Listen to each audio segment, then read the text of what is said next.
বিয়ের সপক্ষে নিশ্চয়ই তোমার কাছে যুক্তি ছিল, ওই যুক্তিগুলি বলো। মানুষ সামাজিক জীব, সে একা থাকতে পারে না, সেই জন্য সে বিয়ে করে। হ্যাঁ, খুবই বুকিশ যুক্তি। ঠিক আছে, 2 নম্বরটা বলো। মানুষ সামাজিক জীব, তার ঝগড়া করার জন্য হলো একজন সঙ্গী দরকার, সেই জন্য সে বিয়ে করতে চায়। 3 নম্বরটা বলো। মানুষ সামাজিক জীব, তাকে সুখে থাকতে ভূতে কিলায়, এই জন্য সে বিয়ে করে। এগুলো কোন ধর? আচ্ছা, বিপক্ষের গুলো বলো, আগে শুনি। মানুষ সামাজিক জীব, সে একা থাকতে পারে না, সেই জন্য সে বিয়ে করে, কিন্তু বিয়ে করার পরেও সে অনুভব করে সে আসলেই একা, অতএব বিয়ে করার কোনো দরকার নেই। 2 নম্বরটা।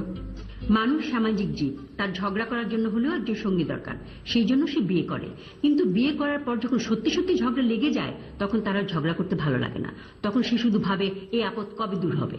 সুতরাং বিয়ে করার কোনো দরকার নেই। 3 নম্বর। মানুষ সামাজিক জীব, তাকে সুখে থাকতে ভূতে কিলায়, কিন্তু বিয়ের পর সত্যি সত্যি যখন ভূত এসে তার ঘাড়ে চেপে বসে এবং ঘাড় মোটকে দিতে চায় তখন তার ছেড়ে দেমা কেঁদে বাঁচি অবস্থা। কাজেই বিয়ে করার কোনো দরকার নেই।